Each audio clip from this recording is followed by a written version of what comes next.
And now for the closing chapter of our tale. A push through our last remaining fields.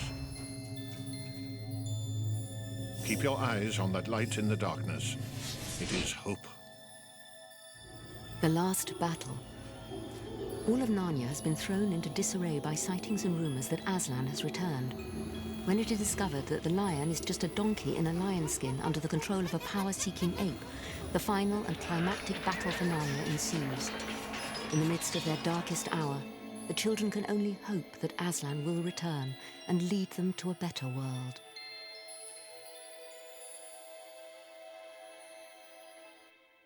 In 1948, I turned 50.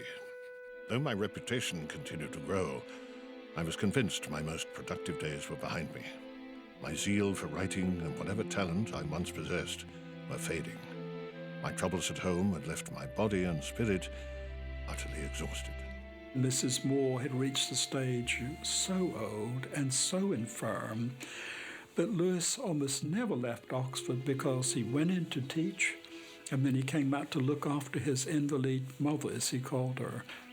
In addition to managing Mrs. Moore's failing health and quarrelsome fits, I spent many sleepless nights worrying about Warnie's health, grieving over how powerless I was to help his affliction. Warnie had a very severe alcohol problem, so it wasn't unusual for him to be fishing Warnie out of whatever pub he was in and taking him to dry out at various hospitals. But even though I could not foresee a brighter future, the truth was my best days were yet to come. In 1950, two events would take place that would dramatically alter the course of my life. The first was that The Lion, the Witch, and the Wardrobe was published. The general public just lapped them up and couldn't get enough of them. And that enthusiasm has never died. To date, worldwide, roughly 85 million copies of the Chronicles of Narnia have been sold throughout the world. It's really the standard by which all children's fantasy is measured. The second event was that I received a letter from a woman in New York. Her name was Joy, and her presence in my life would put to the fire everything I had come to believe. Well, I can tell you many things about Joy because we were very close friends. She was my classmate at Hunter College. This was in the early 30s, before any of you were born. She was very beautiful. She had remarkable eyes, doe eyes. She had an enormous intellect. Her intelligence was off the scale. And she wrote so beautifully. She was also a very talented pianist, almost concert standard pianist. She was independent, rebellious. At one point, she became an ardent communist. At another point, she rejected it. I have a feeling that she was looking, searching for something. She was also, for me, of course, a warm and loving mother. I had never encountered a mind like hers. It was agile and fast and strong as a leopard. I was never more delightfully on my toes than when I was with her.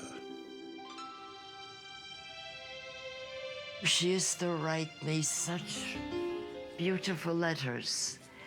How she and Jack walked on the moors and talked, and it was so hopeless. Well, certainly it was hopeless. Here was a famous Christian theologian, an Oxford don, a confirmed bachelor. Here was a Jewish divorcee with 2 children, 16 years younger, and yet this was a real love affair. And she said to me a sentence I never forgot.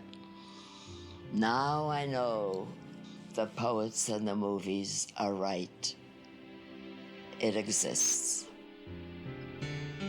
But then suddenly my mother was stricken down and diagnosed as having terminal cancer and expected to die within days.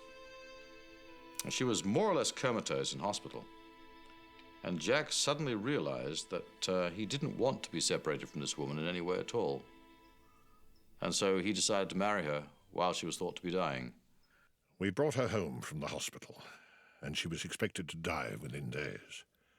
But then something which can only be described as miraculous began to happen. My mother promptly went into remission. And that started the most extraordinary period of either of their lives. Jack and my mother suddenly found happiness that both of them had really never imagined could exist. For those years, we feasted on love, every mode of it.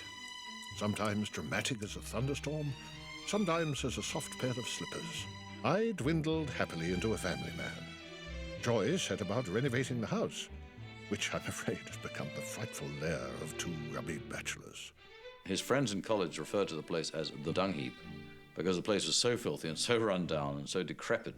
Jack and Wally both believed that tobacco ash was good for the carpets, and they wished to flick their cigarette ash everywhere. I mean, the carpets were just an amorphous mass by the time we got there. The place was really a disgrace. When Joy was well enough to travel, we took a belated honeymoon to Ireland. Nothing gave me more pleasure than to share with her the land which most reminds me of Narnia. We spent a week at the old inn in Crawfordsburn, a place I had stayed so many times before, but always alone. And it was rather a moving thing, him bringing her to see the old country, as it were, and people noticed this. And in this hotel here, no doubt, it was probably noticed as well. I loved Jack. He was adorable. In the evenings, we used to have tea and play Scrabble. Very complicated Scrabble, which I'd never seen before or after, in many languages. And it was quite fun, I think, for Jack to see his friends who had always approached the kilns with fear and trepidation come into this delightfully clean, warm, comfortable home and see a feast, a banquet laid out before them on the dining table. She rallied after my visit. In fact, she was able to go to Greece with Jack in a wheelchair, but a year later she died.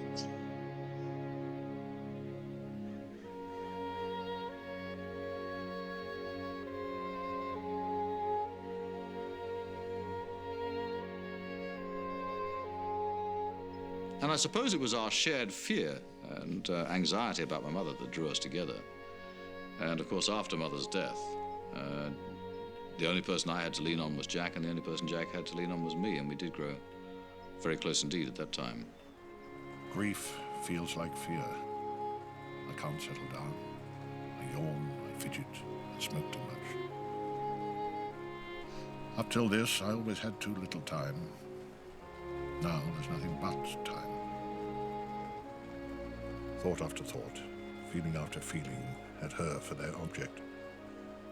Now, she is gone.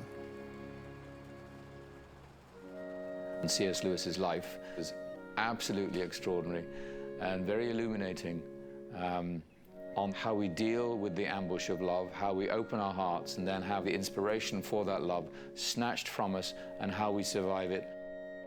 Once the tears dried, all that remained was hope. I may never understand why God allows sickness, death, and grief, but they sealed my belief that this world is not my home.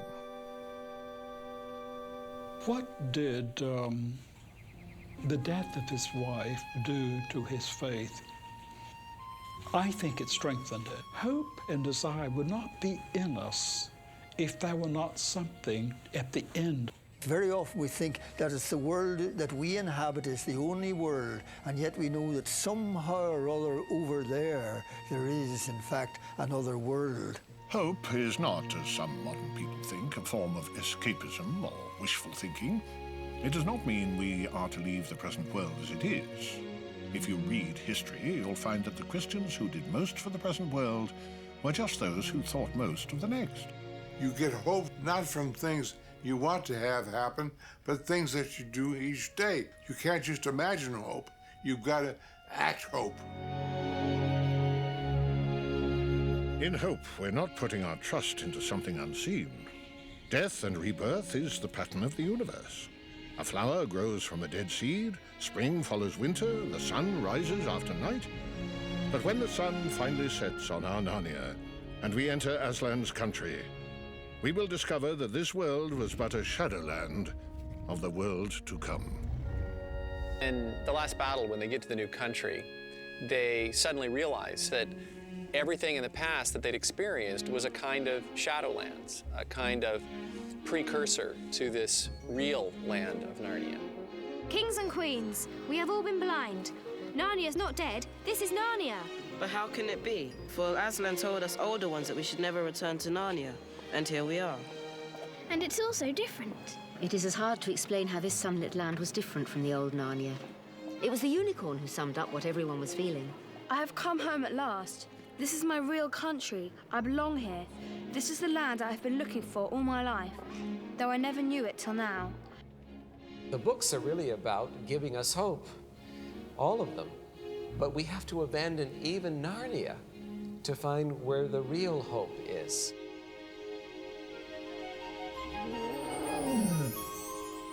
We're certainly living at a more hopeful point in our history, and that's the sum total of the efforts of people who said we shall not despair. In this area there's quite a lot of murals, and murals mark certain organizations or paramilitary groups, and one of the most exciting murals to be put in place of a paramilitary mural is the mural of C.S. Lewis, and it's almost like a victory of good over darkness, or light over evil.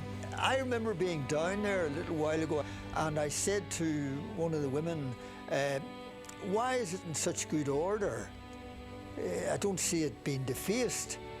She says, Mr. Blakely, the kids round here would jump on you and tear you to bits. That's their wall, they say. As someone who's grown up in the north of Ireland, the idea of the sculpture, the murals, are like seeds, and these seeds have been planted. And I guess we'll never really know how those seeds will flourish, but I believe that someday they will flourish into something great.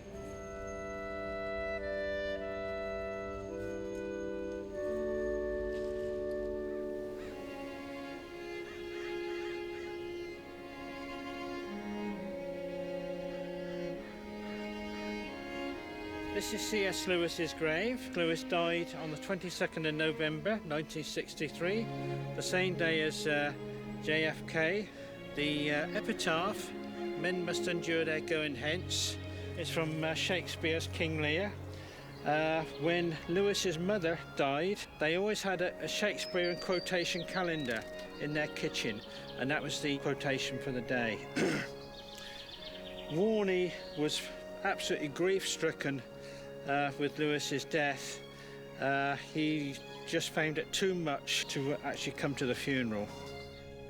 We have 7 Chronicles of Narnia, and because a man was being true to his own thoughts and feelings, they are a miracle unto themselves. They're a real gift to us.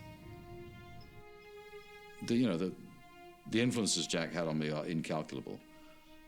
I certainly wouldn't be the man I am today had I never met Jack, and I don't know what I'd be or who I'd be, but I simply wouldn't be worth very much. C.S. Lewis didn't just hang clothes in a wardrobe.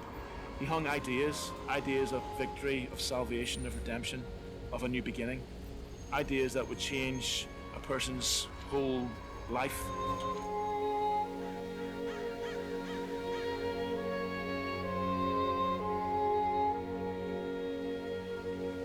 $100,000 thanks for your nice letter on the Narnia books.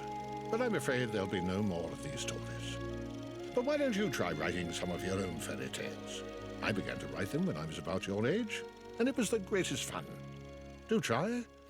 With all best wishes, yours sincerely, C.S. Lewis.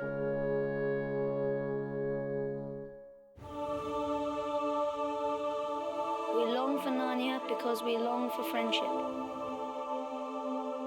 We long for joy. We long for adventure. We long for truth.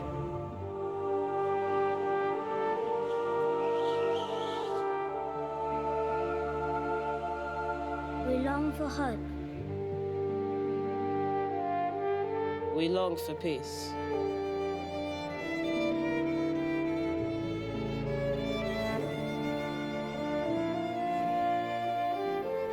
Will you get back to Narnia someday? Of course you will. But don't go trying to use the same route twice.